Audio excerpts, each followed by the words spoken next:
Welcome friends, আশা করি তোমরা সবাই খুব ভালো আছো। আজকে নতুন ভিডিওতে তোমাদের সবাইকে ওয়েলকাম জানাচ্ছি। আজকে আমরা শিখব ফটোশপের মাধ্যমে কি করে মাত্র একটা ক্লিকেই তুমি তোমার পছন্দের কালার চেঞ্জ করতে পারো, অর্থাৎ তোমার ড্রেসের কালার চেঞ্জ করে নিতে পারো মাত্র একটা ক্লিকেই। আমরা জানি ফটোশপ মানে প্রচুর কাজ, মানে আমি যা ফটোশপের কাজ জানি হয়তো আমি মনে করি এখনো একটা আঙুলেরও যোগ্য নয় যে এত কাজ এখনো বাকি রয়েছে শেখার। তো সেখান থেকে আমি তোমাদের একটা টিউটোরিয়াল আজকে শেখাবো যে কি করে ফটোশপে তুমি তোমার ছবি অর্থাৎ তুমি যে পিকচারটা তুলেছো সেটার কালার অর্থাৎ ড্রেসের কালার কি করে তুমি চেঞ্জ করতে পারবে খুবই সহজে। তা তোমরা প্রথমে দেখতেই পাচ্ছ যে আমার এখানে একটা পিকচার রয়েছে। আমি রিসেন্টলি তারাপীঠ ঘুরতে গেছিলাম, সেখানেরই একটা পিকচার রয়েছে, খুব সুন্দর উঠেছে পিকচারটা। তো এইখানে যে আমি ড্রেসটা পরে রয়েছি অর্থাৎ যে শার্টটা পরে রয়েছি সেই শার্টটার কালার তোমরা দেখতেই পাচ্ছ। এবার আমি এই কালারটা তোমাদের সামনে চেঞ্জ করে দেখাবো মাত্র একটা ক্লিক করেই, তাই ভিডিওটা পুরোটা দেখো আর অপশানগুলো কিন্তু ভালো করে ফলো করো, কারণ এই একটা অপশান মিস করলেই কিন্তু তুমি এই জিনিসটা সুন্দরভাবে করতে পারবে না। তাই ভিডিওটা মন দিয়ে দেখো। প্রথমেই দেখতে পাচ্ছ যে আমার এই ড্রেসটা রয়েছে অর্থাৎ শার্টটার এই কালার রয়েছে। এইবার এটাকে চেঞ্জ করার জন্য প্রথমে তোমাদের যেতে হবে অ্যাডজাস্টমেন্টে। এই যে আমি এখানে আমার কর্নার করে দিয়েছি, দেখো এখানে অ্যাডজাস্টমেন্ট বলে একটা শো করছে অপশান, এটাকে ক্লিক করব। এটাকে ক্লিক করলেই তোমরা এই রকম একটা ইন্টারফেস দেখতে পাবে। এর মধ্যে প্রচুর কাজ রয়েছে, ভবিষ্যতে তোমরা চাইলে আমি দেখাবো যে কোনটার কি কাজ রয়েছে। তা আজকে যেহেতু আমি ড্রেসের কালার চেঞ্জটা দেখাচ্ছি তা তোমরা মন দিয়ে দেখো এবার কোন অপশানটা চুজ করতে হবে। সবার প্রথমে যে আমরা ইন্টারফেসটা দেখতে পাচ্ছি এটা কিন্তু ফটো এডিট করার বেসিক একটা পার্ট, কারণ এই পাশে কিন্তু আরও অনেক রয়েছে, অজস্র। ফটোশপের পুরো কাজ করা সম্ভব না কারোর পক্ষে। তো সেখানে আমরা প্রথমেই এই অপশানটাতে চলে যাব। তোমরা দেখতেই পাচ্ছ এটার নাম হচ্ছে সিলেক্টিভ কালার। হ্যাঁ, তোমার সিলেক্টিভ কালার বলে এই অপশানটা পাবে, আর চিহ্নটা হচ্ছে অনেকটাই চিঠি অর্থাৎ খামের মতো। তো এটাতে আমরা ক্লিক করব। এটাতে আমরা ক্লিক করলেই আমাদের সামনে এই রকম একটা ইন্টারফেস আসবে।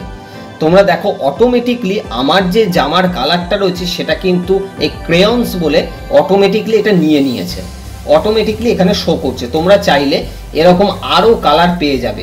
আমি যদি চাই পেছনের পাতাটার রং আরও ডিপ করব, তাহলে আমি এখানে গ্রিন শেড করব।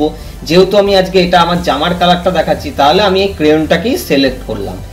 সিলেক্ট করার পরে তোমরা দেখতে পাচ্ছ এখানে পার্সেন্টেজের চিহ্ন দেওয়া রয়েছে অর্থাৎ রেশিও রয়েছে যে কোন দিকে মুভ করলে কতটা কালার বাড়বে কমবে কিভাবে চেঞ্জ হবে। তো এবার দেখো মাত্র একটা ক্লিকেই তোমার মুখেরও কোনো কালার চেঞ্জ হবে না, ব্যাকগ্রাউন্ডেরও হবে না, কিচ্ছু হবে না।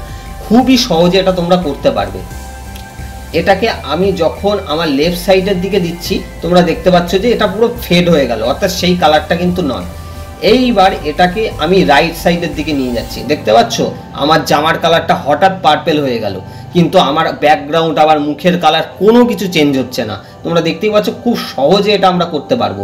এইবার আমি পার্পেল না রেখে আমার ইচ্ছা হলো ধরো আমি এই কালারটা রাখবো, তাহলে কি করব, এইবার পরের যে অপশানটা রয়েছে এটা দিয়ে আমি একটা ডিপ করে দেবো। দেখো খুব সুন্দর একটা শেড চলে আসলো কিন্তু আমার জামার ভিতরে। লাস্টের যে অপশানটা রয়েছে এই অপশানগুলো কিন্তু তুমি পেয়ে যাবে, কিন্তু অ্যাডজাস্টটা তোমার বুঝে বুঝে করতে হবে যে আমি কেমন কালার রাখতে চাই। তাহলে তোমরা দেখতেই পাচ্ছ যে এই যে চারটে অপশান রয়েছে এই চারটে অপশানে কিন্তু জাদু আছে।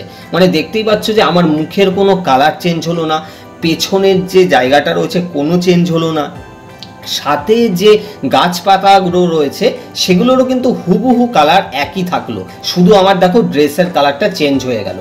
এইবার দেখো পাতার কালারটাকে আমি কি করে চেঞ্জ করব, গ্রিনে গেলাম। পাতার কালার আমার চেঞ্জ করার দরকার নেই, কারণ আমি আর্টিফিশিয়াল কালো পাতা তো আমি রাখবো না, এটাকে আমি ডিপ করে দিচ্ছি। তোমরা দেখতেই পাচ্ছ যতটা আমি পার্সেন্টেজ বাড়াচ্ছি এই জায়গাটা আরও বেশি ফুটে উঠলো, মানে আমার ফটোটাকে আরও বেশি সুন্দর দেখতে লাগছে। তাহলে তোমরা দেখতেই পারলে যে খুবই সহজে এইভাবে তোমরা ড্রেসের কালার চেঞ্জ করে নিতে পারো ফটোশপের মাধ্যমে।